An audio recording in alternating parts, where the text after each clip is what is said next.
The following podcast has been rated PGN. Parental guidance is neglected. Boy, it's been a long time since we've had a little father-son chat. I am your father. Father, if you can hear me, I failed. Don't let your mother smell that beer on your breath. She'll take it out on me. I'm here with my dad. I know what you're gonna say, son. And you're right. You're right. Who is your daddy and what does he do? I've abandoned my boy! Hey everybody, welcome back to Parental Guidance Neglected. I'm thinking we should listen to a radio show now, Dad. That's my thoughts. I think we go old school and we do like an NPR type radio show where we go, and hey everyone, welcome back to the Parental Guidance Power Hour. I'm joined today by Regan Burns as always, and I'm Jackson Burns. Well, if you're gonna if you're gonna do that, you have to do like, it's the PGM podcast brought to you by the fine people at Procter & Gamble, making household products to make your life fulfilling and complete for the last 74 years. Yeah, that, and of course, or though actually, old radio shows, the sponsor always came first, so it was always the Yeah, it's the Tide Detergent Variety Hour, like brought to you, right, in that old like transatlantic accent. Yeah, or we could do a radio play. I thought those were going to come back for a while. That was like the hip thing that was the hip thing for actors to do in Hollywood for a while. Is they would all get together and go, "We're going to do a radio play." I have seen it. I have heard a lot about people doing table reads now, where they'll do table reads of old scripts and get people back together. Like I don't know, I've seen some people do Shakespeare ones and like just a bunch of actors just for fun. So I guess that's still around, but yeah. A lot of actors get together. Well, the big one is they do the table reads of that Jerry Lewis movie, The Day the Clown Cried or something, where he did a Holocaust movie or something, but somehow they outlawed it so no one can ever see it because it's apparently so offensive and horrific. And yeah, but they get together and they do table reads of that in Hollywood sometimes. Huh. Sounds hilarious, doesn't it? Yeah, no, it sounds like a great show. Yeah. Yeah, huh. A Holocaust movie sounds like a weird pick to do a table read for. I feel like you kind of need the Holocaust part, you know? Yeah. Maybe that's just me, though. I know. I wonder if they did a table read for, like, Schindler's List. I mean, that must have been a rough...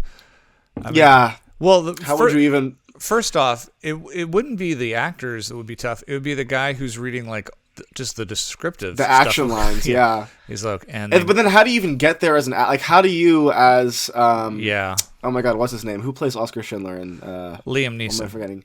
Liam Neeson. How do you do the I could have saved one more, I know. That's a great movie. It's a good movie. I don't know if I'll hot take. I think Schindler's List is a good movie. Yeah, I know we're really getting into the weeds on this one. What a controversial take to make. Wow. Yeah. That Spielberg, I think, really has something going on for him. Yeah, right? I don't know if it's a movie I can ever watch again, though. I don't know if I'd ever do that. Maybe if it was showing in a theater to get that experience, but I don't know if I could do another. That's just not that it's solo watch. Not that it's not an important movie that I think everyone should have to see. I just don't know if it's a multiple. But once you see it, I don't know if you need to do that again. Yeah, that's a tough little ride. Very much like the Stupids, which we. I've heard a lot of people compare watching Schindler's List to. What is it? John Landis's The Stupids, which, by the way, was in the DVD rental store lately, and they had a John Landis section, and you'll never guess what they had on DVD there. I'm going to guess The Stupids. It was The Stupids. Yeah. I didn't get it, because I wouldn't do that to myself again, but it was there. When you go back to the video store, this is your homework. I'm going today, after this, actually. Oh, okay. When you go back to the video store today, I want you to go in to the guy at the desk and say, listen, this is a stupid question about the Stupids, but I have a podcast and we were talking about this movie. You don't have to give me information. Could you let me know the rental history of this film? Like, how many times has it been rented? That's so funny. I bet he could just be like, yeah, it's been rented 60 times or 2 times. Or like, when was I did ask, maybe I told you this, but I did ask what DVD gets rented the most there, and what do you think it was? Is there adult films there? There are, but it wasn't that. Rented the most. I'm going to think something, it's going to be a holiday film maybe. Well, no, that's just once a year. I'm going to say the Rocky Horror Picture Show. No, that's a good guess though. That would be a really good guess. It's Old Boy, which is coming back in theaters actually. I saw. I'm really excited for that. I've heard really, really good things about that movie. What, you never seen Old Boy? Mm-mm. You've never seen Old Boy? I've seen the big oneer that they do in the hallway, like the famous one. Right, yeah. I haven't seen where everyone stands in line and waits to get their ass kicked instead of all rushing right, at once. Yeah. Look, Old Boy's a beautiful film. It's very disturbing. It's very iconic. But any martial arts movie, it's just so hard for me to look beyond 70 guys standing in a circle, right? Yeah, waiting for swinging their stick. I feel like the hallway scene does it pretty well though, because they're in a pretty tight hallway, and they're kind of like there's not really much else to go. Like you kind of throw someone back. I don't know. Maybe I haven't seen it in a long time. We'll go see it in August, and we'll let you know what we think. Whenever you watch that movie, watch this movie, but then like if you rent it, go back and then pick one guy in the fight scene who's like 2 or 3 guys, and just follow him and realize how much he's just kind of kicking or swinging. The worst example I've ever seen of that in my life is what was the newest Star Wars trilogy? It was the second movie. Was it the Last Jedi? The Last Jedi. One? Yeah. In that, remember that scene where they kill Snoke and they have that big fight scene with all the red guards and stuff. I don't know. Well, if you go back and you watch that scene, there's literally like they're fighting like one dude, and in the background there's just one guy who's just like fighting nobody, just going like right. Half the people are just like fighting nobody and like nothing, and it looks it's some of the worst action directing I've seen. Whenever you're going to go one guy versus 50, there's going to be number 47 through 49 through 50 they're like, dude, why doesn't he just leave? Why is he literally waiting in line to get his ass kicked? Yeah. I mean, the best like big action scenes like that are always the ones where it's like a bit like The Revenant does that really well. Like all the background fighters are doing their thing, right. And then obviously Leo versus the bear is like iconic. But I don't know how they got that bear to do all that. I know. I don't know how they got the bear to pull his punches. Yeah. How do you instruct him to do that? Did you like that movie? Yeah, I did. You know what? That's another film though that I don't know if I'll ever revisit. It's kind of a heavy, hard... It's the same thing for me. It's a little, I liked it a lot, and I love the cinematographer, Emmanuel Lubezki, but I don't know if I'd ever... Yeah. Of all of Iñárritu's movies, I don't know if that one would be the one that I would come back to. That would be the kind of movies if I was flipping around, and it was on, and I knew that the bear scene was coming up, I'd probably watch the bear scene. Yeah. But if it was past that... Because it's so good. It's so good. If it was past that, I'd be like, I missed the bear scene. And if the movie was just starting, I would be like, I'm not going to sit through this whole thing again just to get to the bear scene. But if the bear scene was coming up, within like 10 minutes, I might go, I'm going to hang around and watch the Leonardo fight. Did you ever watch his first movie, Amoros Perros? Yes. Great film. So good, right? But I don't know. I thought for some reason I thought you hadn't seen that, but no, I saw that. I've been thinking of rewatching Bardo lately. I think that I need to give that movie a second chance. I really liked Bardo. I feel like I need to try that again. I had problems with Bardo, but it was like number 11 or 12 on my top 10 list. It just missed the top 10. Just missed the cut. Speaking of which, there may be a movie this week that, spoiler alert, might be something that will be on our top 10 lists. At the end of this year. And of course, I am speaking of Indiana Jones and the Dial of Destiny. Maybe not. Maybe. Who knows? It is.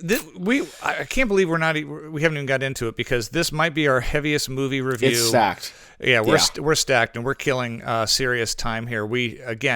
Jackson is juggling 3 different jobs this summer. I'm busy working out and auditioning and doing dad stuff. And we just have not been able to cross paths to do a podcast, but we have finally been doing our homework. I actually saw a sneak preview last night. We're going to hopefully get this thing up tomorrow so we could actually have a review that's timely. Yeah, I can do that. Because I saw an advanced screening of Mission Impossible, Dead Reckoning Part 1 last night. I have a lot of thoughts on that. We'll find out after I give my thoughts if Jackson's going to drag himself to see that as well. We did both see Indiana Jones and the Dial of Destiny. That's one we saw together. We both saw a new Korean film called Past Lives from a first-time writer and director named Selena Song. And also in theaters, we've been out to see a few classic things. Well, Jackson's been out to see a few classics. He saw... I saw Asteroid City too before you that's sit past true. the movies. I also watched Asteroid City. He saw Asteroid City, the new Wes Anderson movie, which I have not seen yet. So we're going to be all over the map here. But before we get to the big films, teaser, let's go ahead and touch base on some of the stuff that we saw solo. I'll start off. I saw 3 Netflix movies this week. One of which I don't want to say.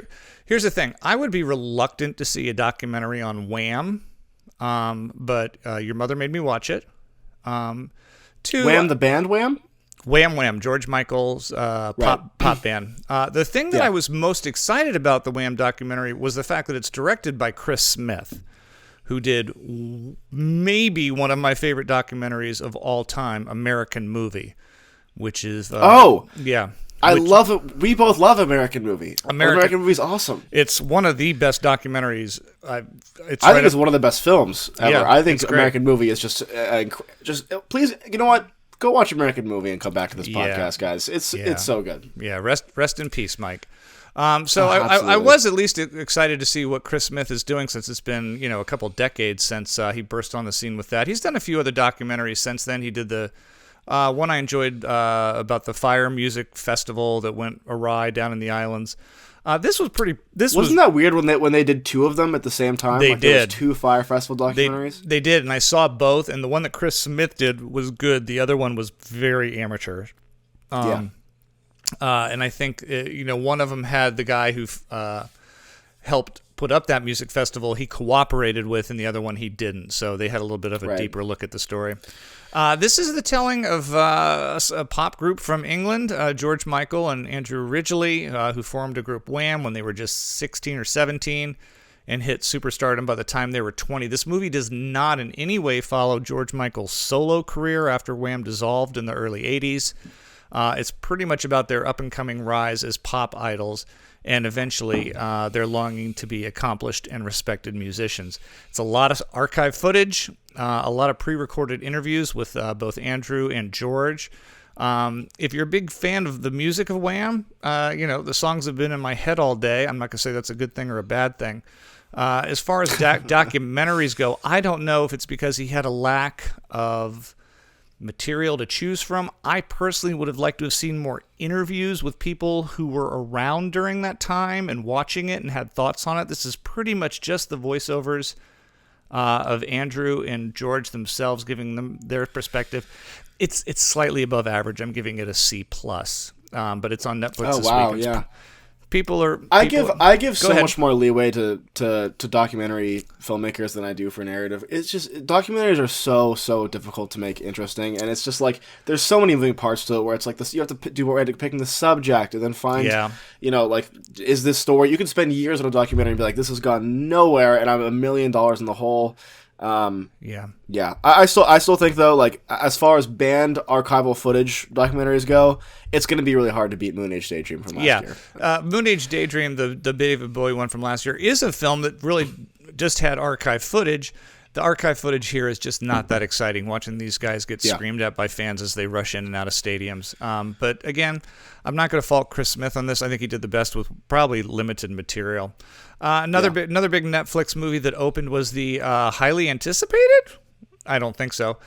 Sequel to Chris Hemsworth's new action franchise, Extraction. That's the Tyler Rake franchise. Is that the worst action hero name ever? Tyler Rake. Extraction was a huge hit for Netflix. One of the first big budget action movies that went straight to the streamers a couple of years ago. They made a sequel.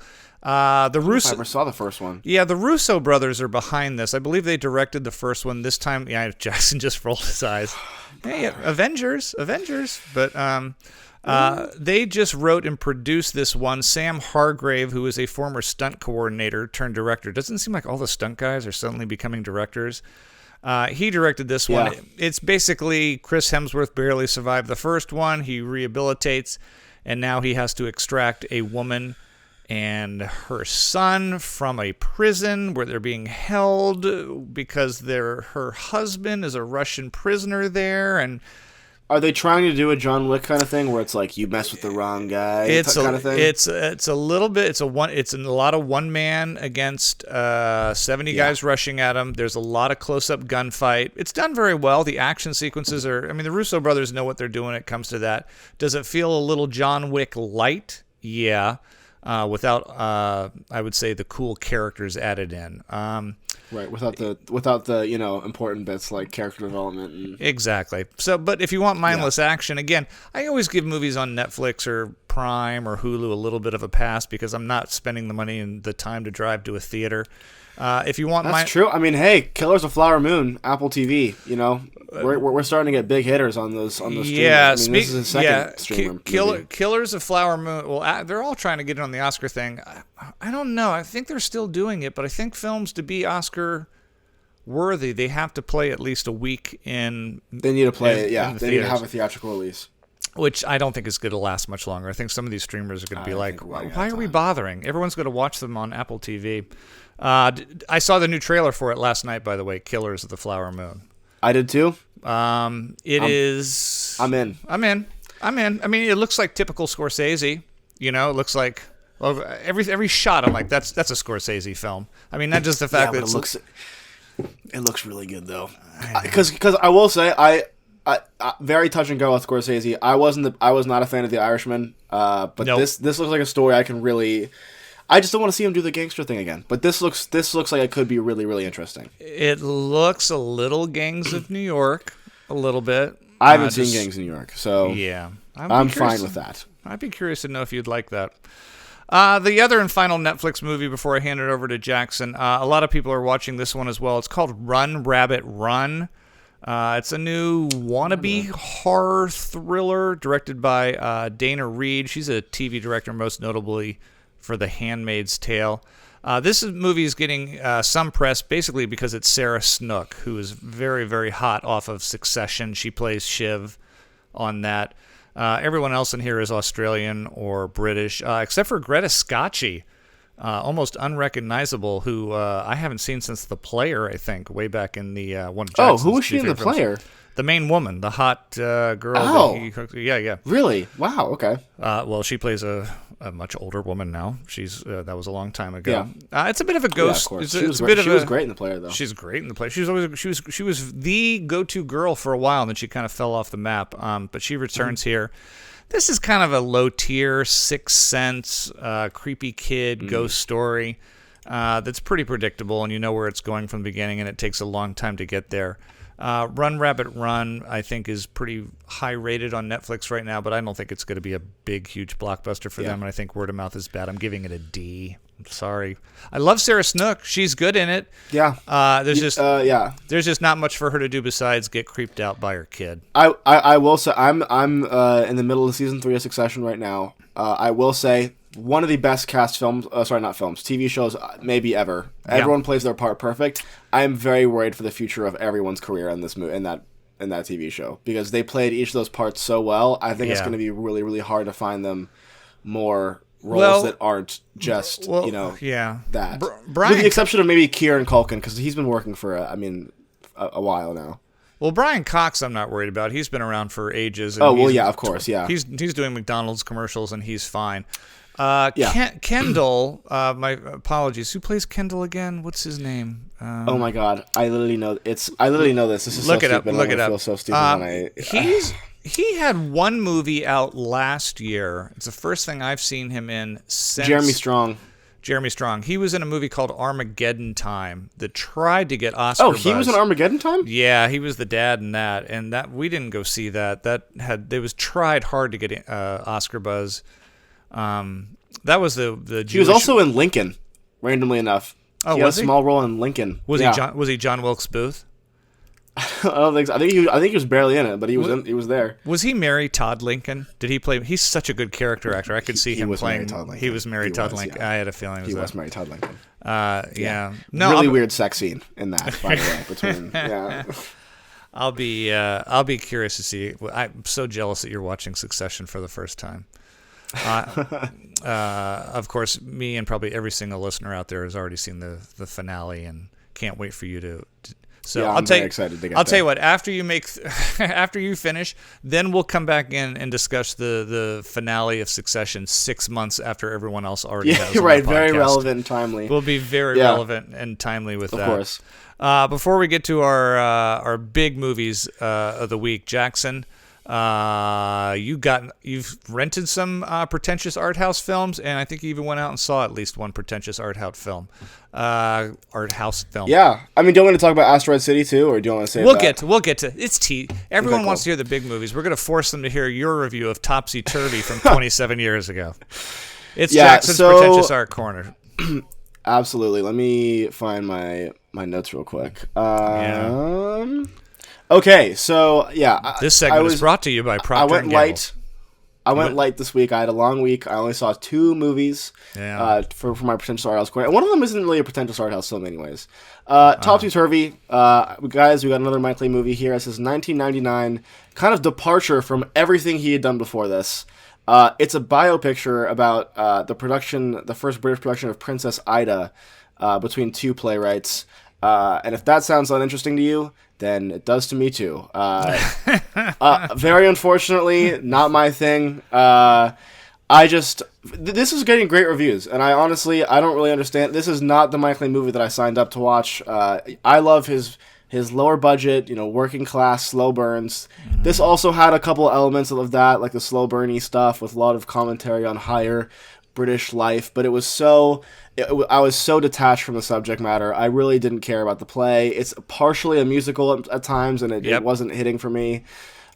Jim Broadbent, right, is the star of that film. And Jim Broadbent is a genius, and he is fantastic in this. I mean, he did the part well. It's just the subject matter wasn't interesting to me, and when you're not interested in the subject matter of a biopic, it's hard to get invested. Yeah. And it's just as much as I love Mike Lee, this just wasn't for me. It's gonna get a 3 out of 10. The other film that I saw, I went to go see. Your poor Mike Lee. know. I'm sorry, I'm still reeling over that one. Is it hard when a director that you respect? Fair enough. Is it hard when a director that you respect Yes. so much? Yeah. I was trying so hard to get into it. This is the second time this has happened with Mike Lee. I was really not a big fan of his first feature film, Bleak Moments. But listen, the guy made some incredible genius work. I'm not gonna put it past him. Mm-hmm. The other movie that I saw was a movie that I saw in theaters. I went to go see with my friend because it's his guilty pleasure movie. I said it's playing at the New Bev. We got to go see it together. I had never seen it. Also kind of timely because this is directed by Joseph Kosinski, who was nominated for Best Film last year with Top Gun Maverick. Yeah. Movie's Tron Legacy. With, wait starring... a minute. So you saw Tron Legacy? Oh, yeah, it wasn't the original Tron. This is the remake. I thought you went and saw the original with Bruce Boxleitner and a very, very young Jeff Bridges. You went and saw the shitty redo. Well, I don't know. I went to go see Tron Legacy with Jeff Bridges and a very young Olivia Wilde. And some other big names, the young guy. I can't remember his Garrett name. Hedlund, who hasn't really been in much since then, besides some, I think, some war films here and there. But listen, I went in this with bad expectations. I will say. Oh, he I think he was with bad expectations. It's so cool though. I'm sorry. Listen, I'm not. Listen. Here, okay, let me. What? You have to keep in mind this movie came out in 2010, and the visual effects hold up so unbelievably well, with the exception of the Jeff Bridges deepfake face. That sucked. Like that was horrible. The de-aging of Jeff Bridges, but even then, I just thought everything about this movie aesthetically is perfect. The Daft Punk score, the visual effects, the color, the dialogue. Listen, this is such a cheesy and dumb movie, but it hits all the right spots. It's fun. It's incredibly visually stunning. This is a better movie. I'll say it. This is a better movie than Top Gun Maverick to me. Tron Legacy is getting a 7 out of 10. I barely made it through Tron Legacy. Barely. You know that movie. It tanked. I don't blame you. I don't blame you at all. But this is just there's no substance here. It's just a fun movie that's so incredibly fun to watch, especially with the context that it was 2010 and watching it and being like, oh my god, how did they shoot this? Especially from someone who's a DP. The whole time I was just going, I don't even know how they would shoot this now, but to do it over a decade ago, unbelievable. And come on, convoluted story though. Such a convoluted story that just gets tangled in itself. And if you didn't see the first, did you see the first Tron, the Disney Tron, and you were able to follow it? I mean, yeah. Getting sucked into a video game. Listen, and once again, I understand not liking it, but this is just a fun movie. I don't know what to tell you. Wow. Listen, sometimes it's nice to go into a movie and not take it seriously and come out going, you know what? That was a fun watch, and I like the action sequences a lot. Okay. It doesn't get better. Did you see it with a bunch of like Tron fanatics? Like, was it filled? It was a packed theater, but it wasn't like people were cheering. I mean, there was a small applause for Jeff Bridges, but I mean that's just because it was Jeff Bridges. Besides that, it wasn't like I was going in with a bunch of. I will say though, this is funny because before the guy comes out and speaks at before they played it. They actually showed this on 35mm because this was kind of coming out right when digital projectors were kind of phasing out. Yeah. Or starting to phase in. Sorry. So it had some trailers attached to it, and they threw some on before as well. Some really crappy ones, like there was one for a Tom Cruise movie called Oblivion, and then but they also showed Blade Runner. There was one movie that the trailer was so good, it's at the top of my list right now, and it was Strange Days with Ray Fiennes. They played the trailer for that. You're not gonna and like that it. Looks. You're not really? gonna like it. The trailer was so cool though. Oh man, that sucks. Ray Fiennes, Juliette Lewis, and Angela Bassett, I believe, are in that sci-fi movie. And it's like a VR, people who check in and check out in their heads and like live. Oh yeah, but it's Catherine Bigelow. No, all right. No, all right. hey, but Jackson, fair enough. You like Tron Legacy, so I liked Tron Legacy. Listen, we're not talking about The Godfather here, okay? I'm not gonna. This is what I was like. We're talking about some great film. It's just so fun, and it was very contagious. Then maybe you'll like Strange Days. I don't know. I don't recall very much for Tron Legacy besides the fact that I did not like it. So there you have it. Not to hijack your pretentious art corner, but in fact you are you're not the only one who went and saw an old classic movie shot in or projected in 35mm. I took your sister, and it was supposed to be you, but you had to work that night. I went and saw for the first time in my life, probably Jackson. I'm gonna be honest with you. If you held a gun to my hand, probably my favorite film of all time. I went and saw Jaws on the 4th of July weekend for the first time on a screen, and the special effects of the shark are still absolutely horrible, and they look even more fake when it's in 35mm up on top of your head. But it's still a brilliant film from frame to frame, from the beginning to the end. And are there faults? Are there little performance things that drive me crazy about Jaws? Yeah, I've seen it so many times. Of course, there's going to be little nitpicks about little lines here and there that I didn't think. I'm like, wow, he chose that as a line read. Look, if they foreshadow that canister and what's going to happen in the shark, they must be 15 shots of hey, Brody, careful with that tank. You know what? That could explode the entire boat. It's like foreshadow. Yeah. The shark hits the ships, and you see the tanks rattle a bit, and they're like, right, yeah. Make sure those tanks are canisters. And then even when the shark is coming at him at the end, he's like we know. He goes, open wide and show me that, oxygen tank or whatever. It's like, you don't have to tell us. Yeah. Like, I like the fact that he would just shoot at the shark and it happens to hit the tank and he blows up. Like the fact that they had to go, Brody has this plan, or like, if I could just hit that. How about he's just losing his mind and shooting the shark and the bullet happens to hit the tank. But with that said, what a treat to see Jaws on the big screen. Yeah. Oh, we're going to need a bigger boat. It's such a good line. I know. And the fact that those three guys hated each other too. Wild. That is wild. But yeah, for anyone who lives in the LA area, man, I really do dig the American cinema tech. They've got a great lineup, yeah. I mean, you can go see a movie just about every night, either in Santa Monica or in Hollywood, and it's always some classic film. Every once in a while, it's a newer one, but and then some foreign stuff too if you're into that.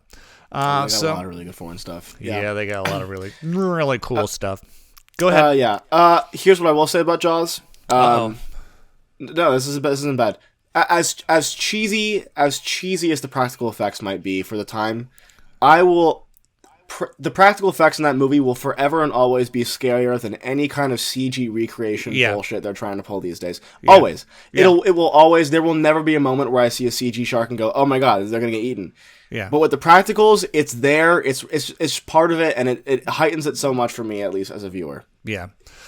Speaking of practicals, I saw a movie last night that was absolutely nothing but earth-shatteringly incredible practicals. Now, that's not to say that there isn't some CGI in Mission Impossible. There's got quite a bit. I'm pretty sure Tom Cruise and Isaiah Morales were not on top of a train flying through a tunnel.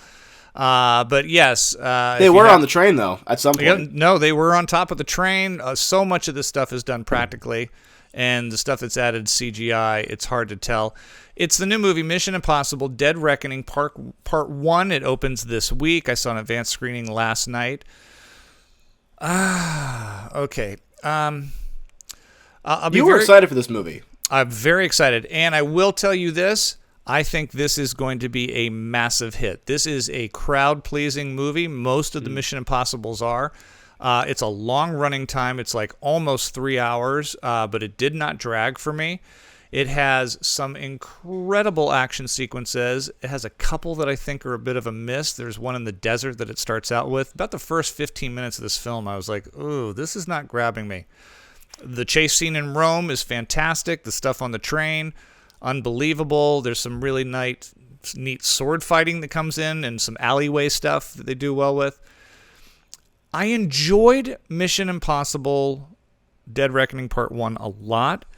Here are my major problems with it. Uh-oh. It is such a convoluted script and story to follow. And there is so much exposition to try to explain to us this mission. Without spoiling much, the major villain here, it sounds interesting when I say it, but it's confusing. The main villain is AI.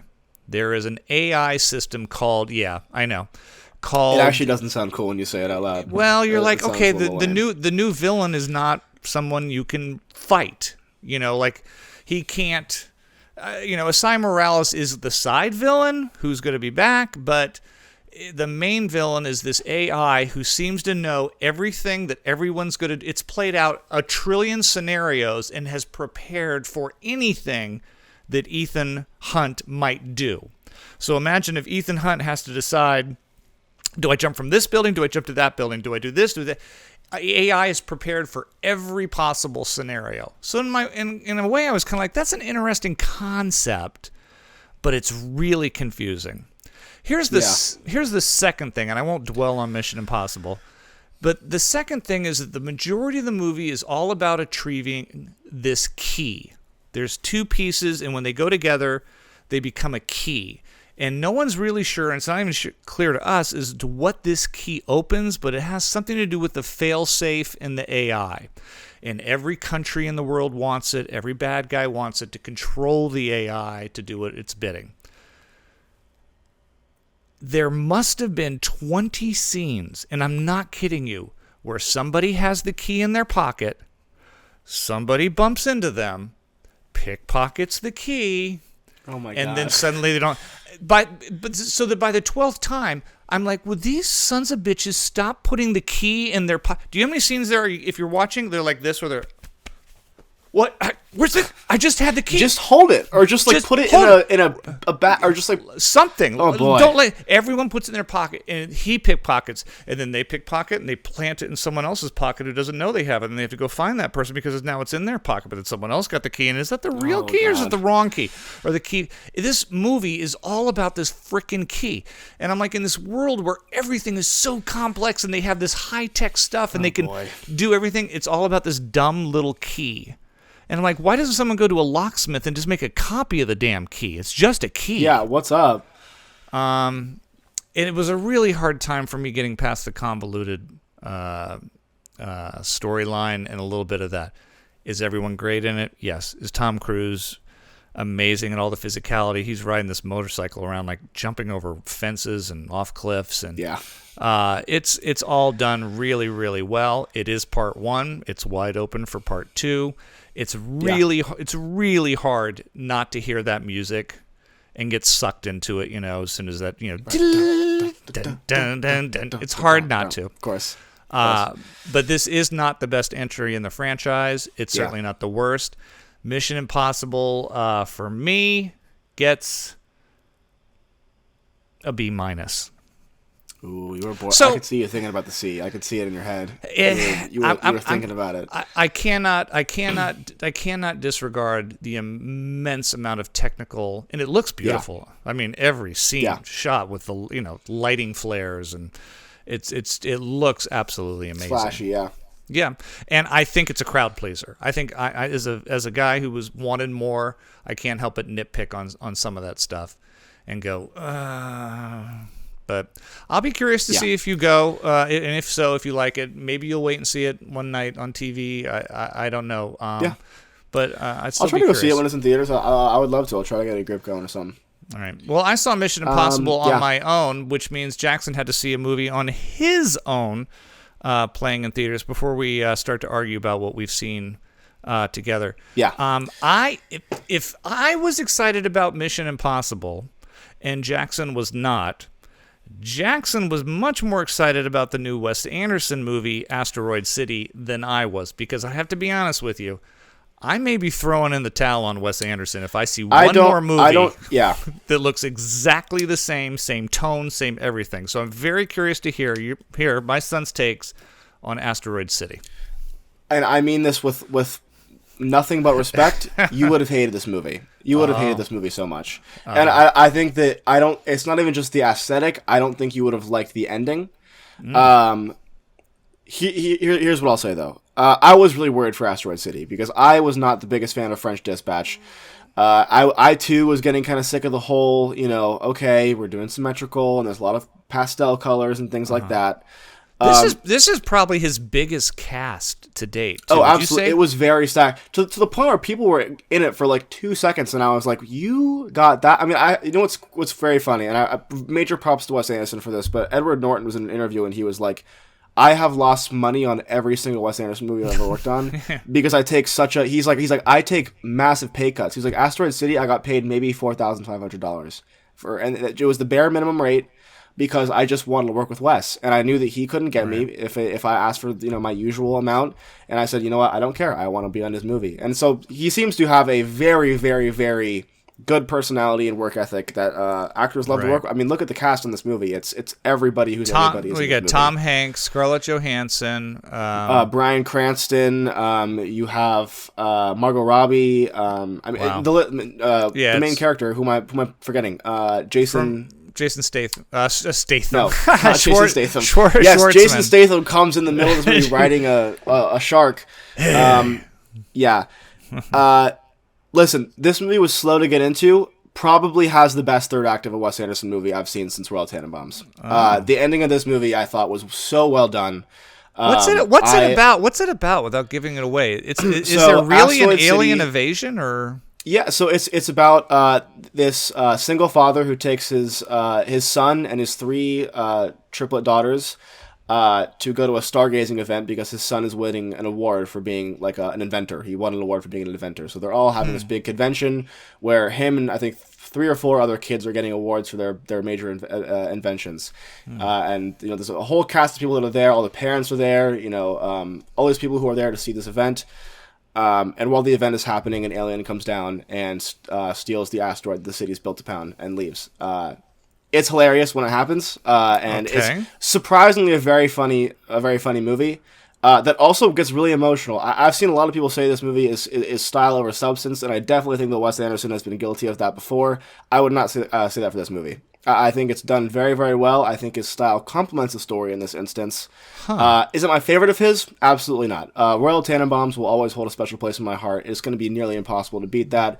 I also have so much love for Grand Budapest and Bottle Rocket and Fantastic Mr. Fox. I mean, his filmography is very vast and very highly rated in my regard. But this movie's ending and overall theme, I think, are really impressive. Asteroid City is going to get a 7 from me. Oh. Why do you think I would hate it? I think the ending is too open, and I think that you're going to think that it left too many loose ends. Oh, really? Yeah. I don't mind I don't mind an open ending if I feel like I know exactly the amount of open ending that you like, and this is going to go way over that line. This is going to go way over that line. Right. And listen, I could be wrong, but if you ever end up seeing this movie, I would be very surprised if you enjoyed it. How far into it, how many seconds into it is there a really, really wide shot from about a half a mile away where you see someone go... They never did that. There was none of that this time, I will say. No, really? No, there was a lot less of that. There was a lot of... It wasn't maybe as stylized as some of the stuff. I would say that it was more the color that was stylized in this than anything else. The camera movements are pretty...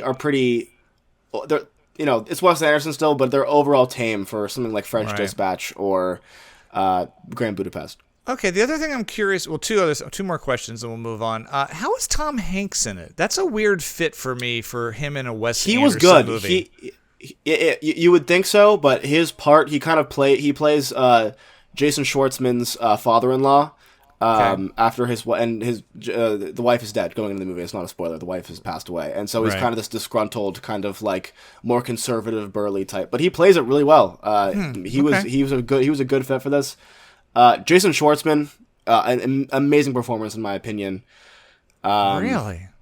I mean, they're all just. I mean, it's these are like the greatest actors of our time. It's hard. It's hard to be like, I just always feel that Wes Anderson performances are so understated sometimes that I feel like it's not the performance that stands out. It's the story or it's the look of the film more than like. I don't look back at any of his films and go, oh, that performance, like, oh my god. I would disagree with that actually in some instances. I think that, I think Luke Wilson in Royal Tenenbaums is pretty damn good. But I like his very unemotional approach to directing. It's the same. I think he has a very similar line reading style as Yorgos Lanthimos does, whose new movie I'm very excited for, by the way. Which one? I like it. Poor Things with Emma Stone and Mark Ruffalo and Green Goblin. Help me out. Willem Dafoe. Thank you. Yeah. Okay, and then you gave it a 7. You took your sister to this. How much did she hate it? She liked it. She seemed to like it. I don't think she liked it as much as I did, but I think she liked it. She enjoyed it. Okay. Mm-hmm. So maybe we'll get her on next week and find out what this 17, soon-to-be 18-year-old perspective of Asteroid City is. So Jackson and I were on 2 different hemispheres, sometimes in the theaters this week. But we did see... Very excited for these. We did see a couple movies. Indiana Jones and the Dial of Destiny and the new movie Past Lives. But before we get to that, it was Jackson's week to pick a movie. We got so much to talk about today. I know. I'm trying to get through it all, so it's not one of those Joe Rogan-esque episodes, 3.5 hours. It was Jackson's turn to pick a classic movie, a cult movie, something that caught his eye. This movie caught his eye. It's from 1979 because of the poster and the tagline. Go ahead, Jackson. Oh my God, that's my daughter. Oh my God. That's my daughter. I want to put this poster on everything that I own. I think it's both parts so aesthetically pleasing to look at, but it's also just so funny for no reason. It's so tacky and corny, but it's also just like, oh my! And George C. Scott's got his hands in his head, and it's just It's the 1979 movie called Hardcore. Jackson picked it. It is written and directed by Paul Schrader. Paul Schrader, probably known more prolifically as a writer in Hollywood. He, of course, one of Scorsese's go-tos. He wrote Taxi Driver. which this film actually reminds me a lot of. Yeah, me too. And Raging Bull and Raging Bring Up the Dead, I think, were the three big ones he did. Last Temptation of Christ. He's also He's directed a few movies. First Reformed that Jackson recently saw that I really enjoyed. The Card Counter was out just recently as well. Another critically acclaimed film he did, and of course, don't you dare forget Mishima. Don't forget Mishima, the movie that Jackson will top 10 movie ever. It's so top good. 10 movie. But Paul Schrader, he's been definitely a more misses than hits director. Yeah, he's holding up the DVD for us now, so we all know that he's a certified movie geek.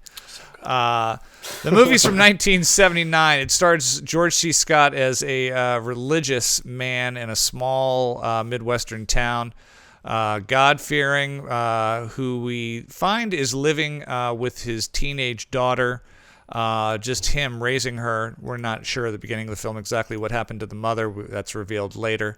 The girl goes on a field trip to a religious retreat. Where else would you go on a religious retreat besides Southern California? I guess to spread the good word. The good word of Christ, yeah. Let's just say she does not return home on the bus.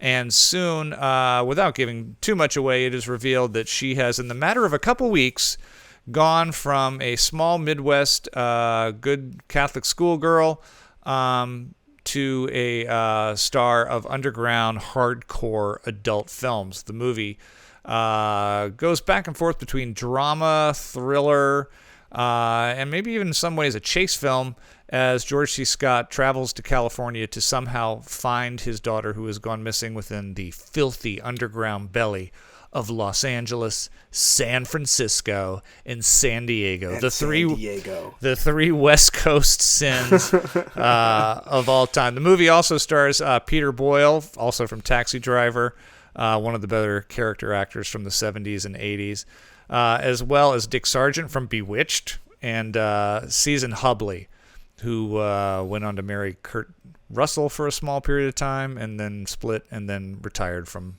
the entertainment industry. Jackson, it was your pick. 1979's Hardcore. Before I give my thoughts, what did you think? Did it live up? Was it a good pick? So yes, this is my third written and directed by Paul Schrader movie. Mishima, which I already said is one of my favorite films of all time. First Reformed, which I thought was just genius. Is he 3 for 3? Is he 3 for 3? Yes. Yes, he is. Really? Listen. Here's. Okay, I gotta hear you defend this. I gotta hear you defend this. So listen. I was, after I watched the film, I was reading a lot of reviews, and I find that a very common criticism of this movie is that it feels very stagnant, in that George C. Scott's character never seems to give into his temptations during his trip to Los Angeles or any of these things. He seems to have these like strict moral codes that are never broken, and it seems to lack that kind of internal conflict that you would need from the film. I will interrupt there and just say I hear that, but I will also point out that he hits the man over a head with a light, and he does smack a woman. So that is true, but those are like I said, those are more seen as like him doing anything to get his daughter. But he's never like, all the sex and drugs and hardcore stuff he's exposed to. He's a blank slate. Right. There's one scene in this movie that is very important to remember, and it is between him and what was the actress's name, the prostitute? Susan Hubley. Susan Hubley in an airport, where he talks about how he's a Calvinist. And it's important to remember that Calvinists believe that before you are born, it is predetermined who is going to heaven. Right. This movie is not a film about a man who is struggling with himself. He is struggling with his religion in the form of he is trying to find his daughter to find out if she is one of the ones who was chosen to go to heaven. This is the first time he's ever been challenged that idea. And you see him kind of waver in his faith throughout the movie. And also, of course, Paul Schrader was grown up not Catholic. Sorry, was the word Calvinist. So it says a lot about Paul Schrader. I like this a lot. I think that it was such an interesting character and topic. Is it as good as First Reformed or Mishima? No, I don't think so. But this was a great watch for me. Once again, there are holes, like you mentioned. I think that they don't spend nearly enough time on the daughter character. Oh, no. Things seem to be going very fast, but I think that I just loved watching this so much. I enjoyed every second of it. Yeah, that's my feelings. Oh boy. Okay, here's what I did like. It's a fun time capsule. It's definitely you look at it and you're like, it looks like something from 1979. I just enjoyed seeing Los Angeles, how it looked back then, the automobiles, the clothing, what was considered dangerous then and what now is probably considered tame. I thought George C. Scott was fine. Really? Yeah, I wasn't blown away by George. Maybe you haven't seen enough George C. Scott movies. I thought he was good. I didn't see this inner turmoil more. I thought there was one scene with the daughter and her friend at a church when they're in San Diego, and they're like, I played this game where he makes a circle around my breast, and then it gets closer until you say chicken before it gets the nipple. And then that's it. And I was like, what was that scene even for? I don't know what it indicated. Really? Interesting. It's like, oh, okay, because she was curious about the breast game. Suddenly she's in a gangbang video a week later. The fact that she was so detached from the movie that when they are reunited at the end, and I won't spoil it in case anyone wants to see it, that scene really didn't work for me. The whole get away from me, are you sure? No. It was, I don't know. I guess I needed to see more in the beginning and the setup to understand why she was like why this was a revolting move for her where, she had to get away from him. I mean, besides the fact that she was obviously mad about what happened to her mom and maybe was being raised, there was nothing in the beginning to make it seem like he was this strict beating Christian, man who did. In fact, he was like, let him watch TV, or it wasn't like, when you go to LA, you call me and you don't do this. It was more like there was nothing that made it seem like she needed to run away to this. And boy, did that scene when they're reconnected at the end, it was like a 1 minute scene, and it was just like, at first I was like, oh, did he beat her or something? She's like, get away from me, don't trust, I don't want to go with you, I'm where I need to be. And he's like, are you sure? And she's like, no, I'll go with. Boy, that killed it for me. Here's what I will say is that Paul Schrader, at least specifically, I think that there's a lot of filmmakers you can look at that take their movies are more objective. Like, you're looking at it through the objective eye of the camera. I think that Tarantino does that a lot. Paul Schrader has never been one of those writers. Every one of his films are very point of view driven. First Reformed from Ethan Hawke's, Mishima from Yukio Mishima's. And now this film is very much from George C. Scott's point of view. I think that, while I do agree, I wish there was more from the daughter, maybe towards the end of the movie, I think that having very little interaction with her at the beginning and kind of just getting to see him go from, like, you're watching it from his eyes, right? I mean, this, for him, it came out of nowhere. And I think that as a viewer, it was important to feel that too. Paul Schrader has a very... I do agree. I think the breast scene in the church was weird. But I do think that for this movie that it worked. I think that as a staple of trying to show this man deal with his Calvinist ideals, I think that that's exactly what it was. And you see, I don't know how you miss the inner turmoil of that. I mean, so much of this movie is watching the desperation grow within him as he's reaching to try to justify why his daughter is doing these things until the very end when he's like... Maybe it was so much other crap going on. The porn stuff was... The guy who played the porn producer was so bad. Todd? The guy is like making the movies. He's doing the meeting with the guy really? with the chains. I didn't feel that at all. He's like, hey, how much? He felt exactly how I would imagine a 70s porn producer. And then there's a guy wearing a UCLA sweatshirt so that we know he's that at was UCLA fucking hilarious. Film Come on now, that's so funny. That didn't make you laugh? No, did not. Oh, come on, the UCLA film kid who's just trying to get by and making porn videos, and he's like getting too into it. That's so funny. And by the way, at the end, is Peter Boyle just out shooting a gun at a guy in the middle of the streets? Like, is he a cop or something? He's a PI. You don't have the authority to shoot some guy. That guy's not even wanted for a crime. It was very clear. It was clear to me, at least, that he had decided he was working with the cops. No, that was what that whole scene was about when he was talking to the Vice guys. He didn't have any right to shoot that. What are you going to give this movie? Just break my heart and give this movie an F already. D+. Oh, D+ you're for horrible. hardcore. Wow. Wow. D+, like nothing, there's nothing more redeemable than that. You couldn't have, like, there was no, like, the cinematography didn't get you a little bit. Come on, it's the guy who shot Taxi Driver, and... Listen, my God. Paul Schrader has some kind of... He's very obsessed with the underbelly of cities and religion. And because he grew up with both of those things. I know, but this to me felt like a really, really bad knockoff of Taxi Driver. Like I feel like the locations are similar, but it's tonally completely different. I mean, Travis Bickle could not be any different from George C. Scott's character in this. Maybe it's because Peter Boyle's in both. I don't know. This one didn't. This one didn't. God, resonate that's with really me. bad. This is getting. I will an 8. Wow. I will tell you. I will tell you this though. I'm never gonna stop saying turn it off. Turn it off. Turn it off. Turn it off. He must have. I think he said like. Did 5 you? times. But you did not feel the emotion of that. Like the whole time I'm watching this guy, and I'm just my heart is breaking. This poor father who's just like lost everything in a moment. I didn't get it.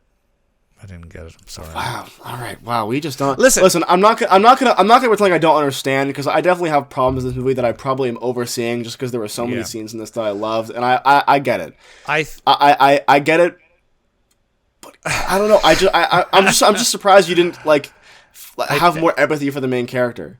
I'm not saying I wasn't sympathetic for him, and I didn't say George C. Scott did a bad job. I just didn't see it as complex a performance as I think you did. There was never a point where I was like, oh, George C. Scott is making me cringe.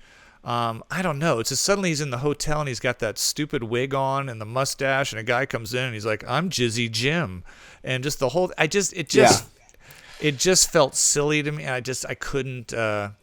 I think. All right. Listen, this is gonna have to be. Listen, I'm not as mad as I was with something like Enter the Void or Mad God, but because I do understand your criticism of this. So I'll leave it with an agree to disagree before you make me punch my monitor.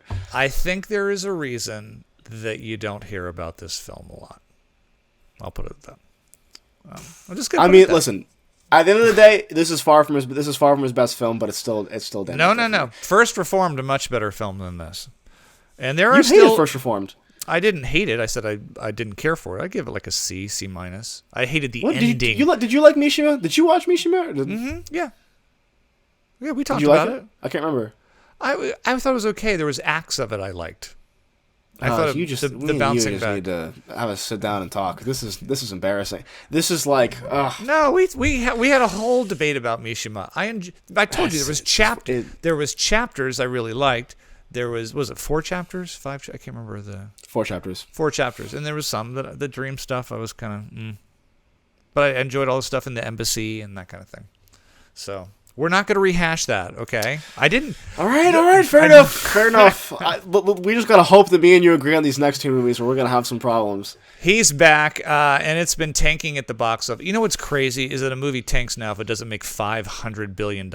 Here's an idea. That's the problem, though. Here's the thing. At the same time, you're talking about Indiana Jones, right? Yes. Yeah. Indiana Jones is tanking right now because it's not making up the vast amount of money it took to create. Insidious is doing fantastic at the box office right now and has doubled its returns because it's not throwing money at a possibly dead franchise. I don't know why they feel the need to make these films that have a lackluster story, cost a ton in post and pre-production, and the cast deliver a wage that's half the budget. With that said, is Indiana Jones and the Dial of Destiny a bad movie? No, it's not bad. It's not horrible. It's not horrible. Well, maybe Jackson disagrees. Okay, first off, you saw Crystal Skull, right? Yes, but I was so young that I barely remember it. I remember not liking it. I'll tell you right that Crystal Skull is an embarrassingly bad movie. I will tell you it is not as bad if you ever visit Crystal Skull. This final entry, and that's not a spoiler, of Indiana Jones is directed by James Mangold, who one of the best directors out there. He did Logan, Walk the Line, Ford versus Ferrari, Copland, which I love. Harrison Ford is back. Sorry, I should cut him off. By the way, poor James Mangold, who made a masterpiece of a sending off with the Wolverine character with Logan. And Wolverine will now be back in the new multiverse movie, Deadpool 3, that is being overseen with no writers because they're striking. So I feel for James Mangold right now, who is already, I believe, he's probably expressed some frustrations that his final send-off is not. But don't worry, it's a Wolverine from a different universe. It's a different universe. Hugh Jackman. Oh my God! So, enough multiverse stuff. I'm sorry, man. Enough with it. Phoebe Waller-Bridge joins the cast here. She's best known from TV's Fleabag. I thought she was actually really good. John Rhys-Davies from the originals is back, screaming "Indy!" Mads Mikkelsen plays yet another villain. How many villains has this guy played over his life? And then for some reason, Antonio Banderas is in this for 5 minutes. For like 5 seconds. It literally looks like he was on the lot that day and was like, Harrison, Antonio, hey, you want to come here? It had to have been that. I can't imagine it being like, who would be great for this 5-second cameo? Oscar-nominated Antonio Banderas. Yeah, it's a really weird appearance. Maybe he's just a huge Indiana Jones fan and was like, you know what, I'll take a small role. I think we know where Jackson's going with this. I'll tell you a couple of positive things that I took away from Indiana Jones. And trust me, I did not love this film. I will say this. This is the first time I have seen that CGI where they make actors younger, where I almost bought it. I was like, this was like, put the Irishman, or we spoke about it earlier, Tron Legacy. If you look at Tron Legacy compared to what they're doing with the age thing now, yes, you know that this is Harrison Ford CGI'd to make him look much younger, but this is the best I've ever seen it look. And to be honest with you, most of the stuff when he was younger in this film, I thought was more exciting the stuff when he was older. This has a ludicrous ending dealing with time travel, just when I thought Indiana Jones couldn't jump the shark on things after it had aliens and crystal skulls. I did not see a time. I mean, I understood there was a fan. It's kind of, I don't know. And yes, you can go back to Raiders of the Lost Ark and go, look, an ark opened up and their faces melted in the wrath of God. And in the second one, there was voodoo and hearts were pulled out. And yes, there's always been a mythological science fiction thing there. But I don't know, the time travel and the storm, I thought it was a really, really silly ending. But I'm not going to lambast the film because I think Harrison Ford aged really well into this role. Look, there's a lot of stuff about it. I'm too old for this stuff through that, but that's to be expected when you got an 80-year-old playing an action guy. So maybe I'm being a little more generous to the movie because of that, and because it probably rings more nostalgic for my childhood than it does Jackson's. But I did not hate Indiana Jones and the Dial of Destiny. Jackson, your thoughts? I actually disagree because I also grew up with the original 3 Indiana Jones films, and I just love those movies so much. I love them. They're so near and dear to my heart. I think that just everyone, and you know what was so great about the first 3 is that every single one brought something new and unique to the film. Mm-hmm. The first one obviously is just the opening, and it's incredible. I mean, Indiana Jones is such a likable character. Just an incredible story. I think that even though the effects have not aged perfectly in the original movie, I think it's still just as scary and mystifying as it was the first time I saw it. Temple of Doom with the introduction of Ke Huy Quan's character, who of course is one of my favorite characters in the entire franchise, and then of course Lost Ark, Raiders of the Lost Ark with Lost Crusade, Sean Connery. Yeah, sorry, Last Crusade as his dad. I think that's the best entry actually. I think they're all honestly pretty dead even for me. I think they're all pretty dead even. Really, really, just fun movies. Mm-hmm. But I'm sensing you have a real hatred for this film, though. No, here's my thing. There are things that I like about the Indiana Jones movies. And listen, I know I'm going to sound like an old geezer when I say this, but there's something to be said about the fun and just adventurous feeling of the practicality of the first 3. Yeah. And listen, do they hit absurdity? Of course, but it's still kind of grounded in a mythos we all understand, right? With the Ark of the Covenant and cult activities and of course the whatever you call it, the cup, the Holy Grail. Holy Grail. It's still grounded in that, and the practicality of it, even though it may have not aged perfectly, the stakes feel high. Right. There was not a moment in this movie where I thought, oh my god, he's in trouble. And if you go back and you watch some of those scenes where they're doing these things, I saw a clip recently of Indiana Jones. He was on a boat holding this guy, and the boat's getting cut in half with a propeller. I think it was from the third movie, and it's really happening, and he's there, and it's real. And I go, oh my god, that someone could have actually gotten hurt in this practicality of it, let alone the actual story. To me, this movie had no stakes. It is a lot of CGI. It is. It is a lot of CGI, and I honestly have to disagree with you. I felt that the CG Harrison Ford was very distracting. Especially, they did a lot of stuff where there would be a stunt double, especially the stuff while he's on the horse, where they would put Harrison Ford's face on it, and I knew every time they were doing it. And I'm not gonna lie, one of the most special parts of Indiana Jones for me is the adventure aspect. It's the figuring out of the story. It's why Last Crusade is so great. You get to watch him and Sean Connery go through each of the levels of the temple, and this was missing so much of that. I mean, the only really time we got that was a quick scene with Phoebe Waller-Bridger where she's just giving this big explanation to the villain about, oh, here's where we're going. Which is, I just have to get this on my chest because this was ridiculous. Because they figure out the location, and she tells the villain the wrong information. And as they're driving away, she goes, "Don't worry, I was vague on purpose because it's not right. You have to dissolve this thing and get the real information that's inside." Right.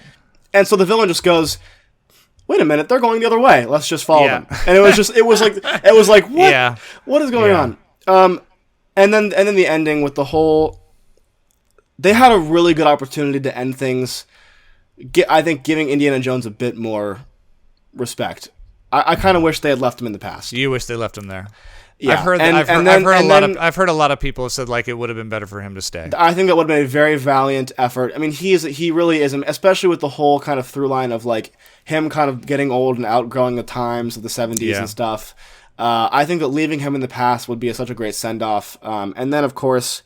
There's the ending. I won't spoil too much, but there's a little bit of a reuniting happening. And I did feel a bit emotional with that, but I don't feel it was the movie giving me that feeling. I felt it was more watching Harrison Ford have his final send-off with this character. Or at least what I think is the final send-off, because apparently you can just bring back characters whenever you want now. So, listen, I'm being really harsh in this movie because Indiana Jones is something that's near and dear to my heart. I think, once again, the first three masterpieces...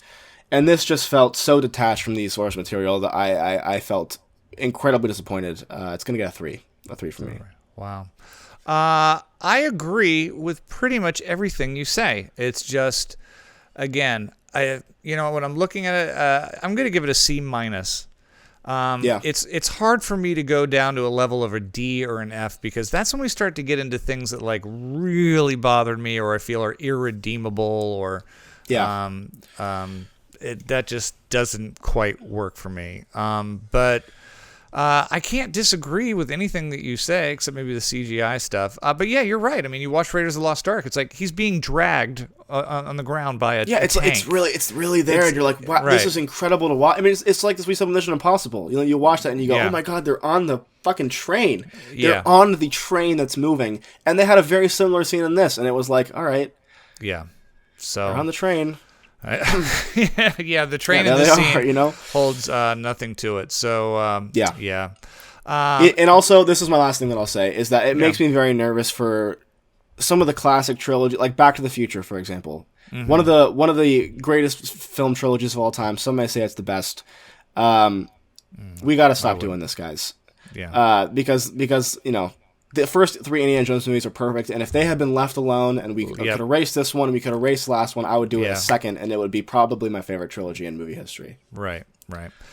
Okay, well, before we leave, let me throw a scenario to you. Which would, for you, would you be like, okay, I might be okay with that?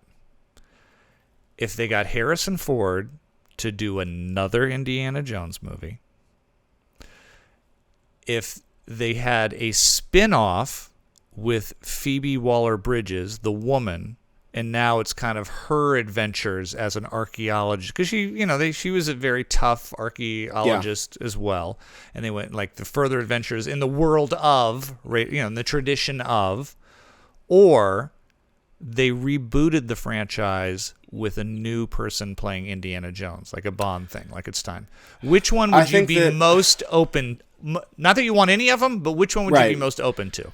Probably the spinoff with Phoebe Waller-Bridge, because I like her a lot. You know, obviously this doesn't live up to what Fleabag was, because I did enjoy Fleabag a lot, and that was fully like a one-woman show on her end. But I think I could enjoy that. I think get rid of the kid though. The kid was hard. The kid was bad. Not a fan of him. Yeah.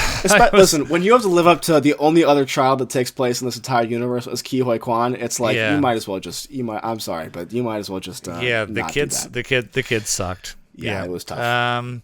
It's hard for me to go less than, but you're trying to talk me out of a C-, but I'm gonna.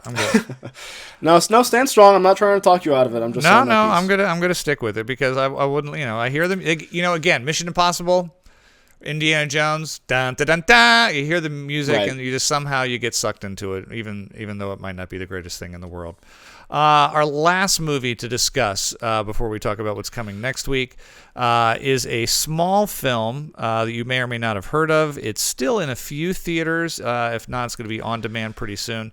This is a first-time major film for a young writer-director named Celine Song. It is a movie called Past Lives. It stars Greta Lee, who really has done nothing before this. She's also really new on the stage. I mean, the biggest credit I could find for her is she played interesting person number 2 in Spider-Man Into the Spider-Verse, doing some voiceover work. Oh, really? Because I saw that credit and assumed she had a bigger role. I didn't know that she was just some random... All right, that's her role. Interesting person number 2. Teo Yo, who's in one of Jackson's favorite movies, Decision to Leave. He's a much bigger star over there. He plays... her main love interest in this, as well as another American actor named John Magaro, whose biggest credit before this was in Big George Foreman. He was in Decision to Leave. Am I stupid? No, he was. Teo Who was he? Yo? Who was he in Decision to Leave? I don't know, but he's in Decision to Leave. No, you're right. I was unaware. I don't know. That's one of your favorite films of all time. So I assumed you immediately knew he was in that. Maybe he had. I wouldn't say that. role. I liked it a lot, but I wouldn't say it was one of my favorites. It seems like he. It tells the past lives. Go ahead. You're researching. Did you find out who he is? Do you know? Does it make sense now? No, I think he may have had a small role. I'm not sure. A small role, yeah. What are you trying to say about Koreans, Jackson? Huh? They're not memorable. Wow. Is that what you're saying? Wow, I was waiting for you to go there. I was just waiting for you to go there. You're the one who doesn't remember him in one of your favorite films. Hey, whatever. Say your piece. Say your piece. The movie is about 2 young kids who have a budding romance before one of the families decides to leave Korea and move to Canada. The movie then kind of jumps back and forth in time as their lives reconnect in 2 major points, one in their 20s and the one in their 30s, as they may meet up eventually in New York City. This is easily the best film of the year so far. I was so worried for a second. I was so worried. I'm almost gonna cry talking about it. Yeah. Wow. Yeah, it's a heartbreaker of a film. But I mean that in the best of ways. Yeah. Many things I loved about this film, the performances obviously, but what I really love is the script, because the script is so basic, but it's edited perfectly so that when we do have these flashbacks and these flash forwards, so much is said with a few words. Like the best moments in this film are some of the silence between the actors, and absolutely. all of it felt genuine. It was like so many of these moments where 2 people who share this love could have become really stereotypical. But to see there's literally moments where they reconnect, where they are talking about the most mundane things that are going on in their lives, but yet you see what they're really saying and feeling underneath. There's no clear-cut answer on should they or should they not be together, and that's just the way life and love works many of the times. But major props to the editing. This is one of the most well-edited films. Oh, I know, right? Oh my God, I can go on forever about. Yeah, the time jumps and the cuts here are perfectly. The performances are spot on. This gonna be a hard film to beat for me for one of the best of the year. Jackson, what are your thoughts on Past Lives? Past Lives. So I mean, just so many, like you said, this is going to be a weird comparison, but hear me out. In a lot, there was a lot of moments in this film that reminded me of that scene from Annie Hall where the two people are talking, but the subtitles come on the screen to say what they really mean. No, there was a lot of moments like that where the subtext is so thick where you can feel the strain, right? Of what they're really trying to say. This, excuse me, this movie has one of the most heartbreaking cuts I've ever seen. Like there's. The best editing, people say, is usually the ones you don't notice, but sometimes every once in a while you can really throw someone off with that. There was this really great moment where we out of nowhere cut back to their childhood and pure silence, and just damn, I'm going to get emotional thinking about it too now. Yeah, it was good. Yeah, it was. I mean, for this to be a first time filmmaker, listen. I will say I don't know if I loved it as much as you did, but for a first time filmmaker to come out and make something like this is shocking. I mean, I cannot wait to see what this person does next. The performances, there's one line, I don't know the exact line, but when she's talking to her husband and he's talking about her talking in her sleep, and he's talking about how he doesn't understand what she's saying when she talks in her sleep. That is just like a gut-wrenchingly truthful line, and just I mean, and I will say, I was very, very, very worried watching the trailer for this movie because the cinematography was kind of giving me that weird kind of corporate, cool, like almost Succession-y type of thing. But watching this in a theater could not have been less of the case. It shot beautifully. Yeah. The silences in this film were just as powerful as the moments that there was dialogue. The things that were left unsaid, the things that were said. Yeah. I mean, good lord. This was just prolific. Teo Yo was very good in this. I really like John Magaro, her husband. I thought he was fantastic. They were all great, but she was amazing. She was the star of the movie. This is a performance that I hope gets remembered come Oscar time, because to see as an actress, you could see the young Korean girl in her. You could see the New York savvy girl.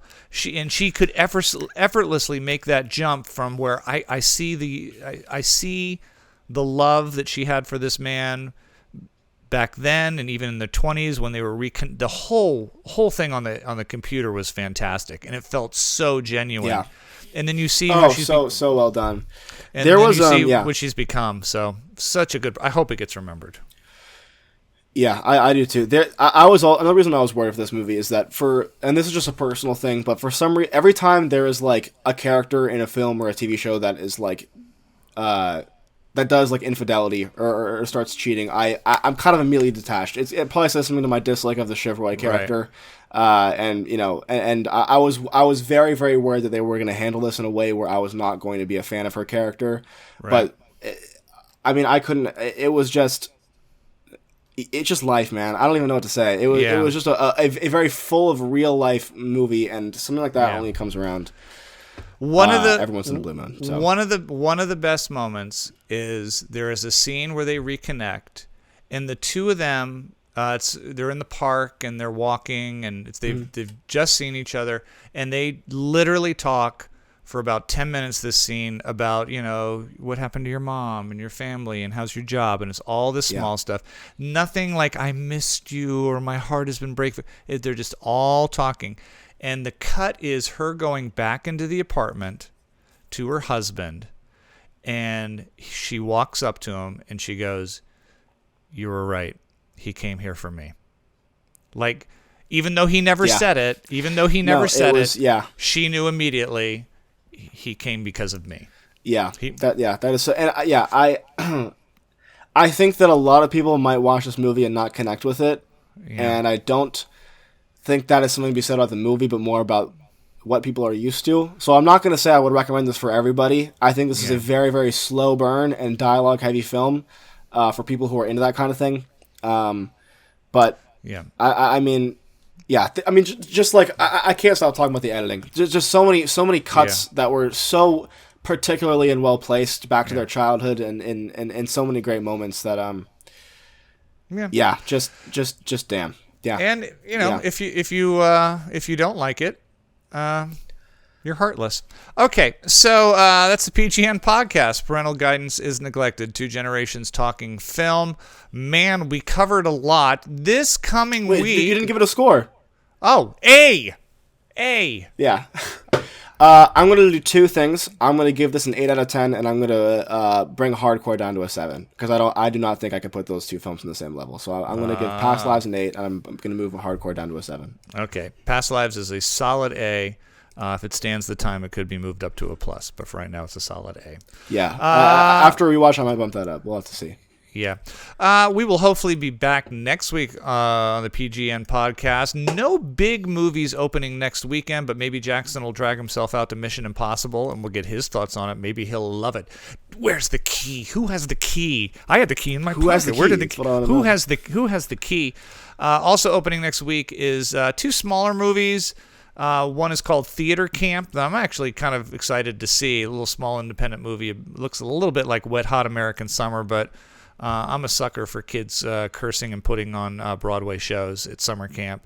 Also, a lot of buzz. People are talking about they finally did a sequel on Netflix to Bird Box. That was the Sandra Bullock movie from years ago where, I don't know, you couldn't look at aliens. Everyone had to blindfold themselves. They're making a sequel to Bird Box? Is that what you just said? Yeah, Bird Box. It'll be out this week on Netflix. Bird Box Barcelona, it's called. Guys, are we ever going to let stories end?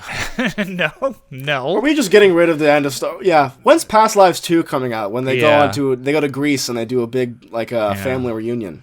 Well, everyone is staying away from the Mission Impossible tent pole, so we'll be back the weekend after that with Oppenheimer. That's a big one we're looking forward to, as well as Barbie. And Barbie, but it's my chance or opportunity now this week to pick a film, something for us to see. Jackson, here's what we're going with. Are you ready? This is a movie that got a lot of buzz. And people seem to really, really enjoy it if they caught it for the 2 days that it was in theaters. It won a lot of awards at independent film festivals, but did not garner any big Golden Globe or Oscar nominations. It stars what I think is one of the most interesting actors out there. He always makes interesting choices. I'm speaking of Viggo Mortensen. This is the 2016 movie from an actor named Matt Ross. He wrote and directed this. Matt Ross he was a regular on Silicon Valley. He was an American Psycho, Face Off. He's been working forever.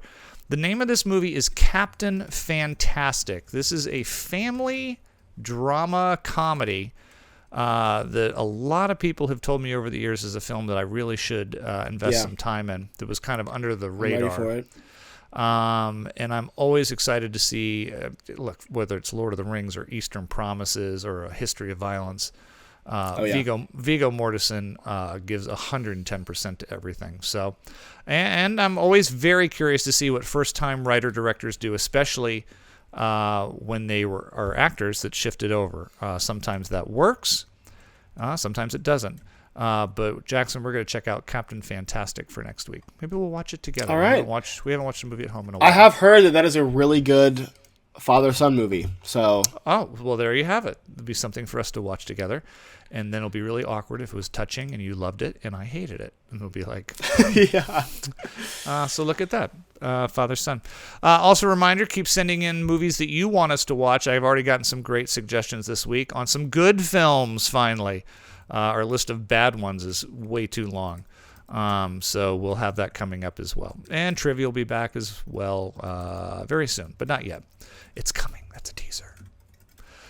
Jackson, what was our running time today? Oh my God, am I late for work? We're at 1:25. We're at an hour 25. I haven't had lunch yet. I'm starving. All right. So please leave comments below. Make sure to like and follow us, our YouTube channel, and all the social media. I'm at Regan.Burns on the Instagram, and Jackson is at Jackson N. Burns on TikTok and Twitter and Insta as well.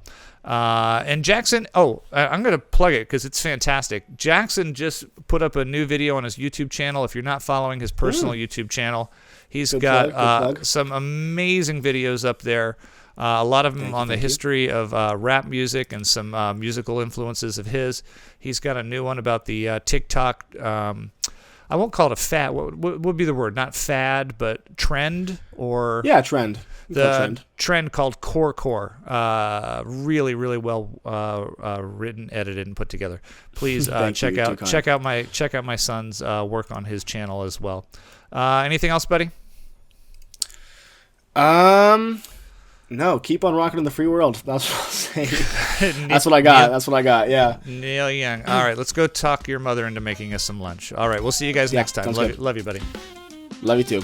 Bye.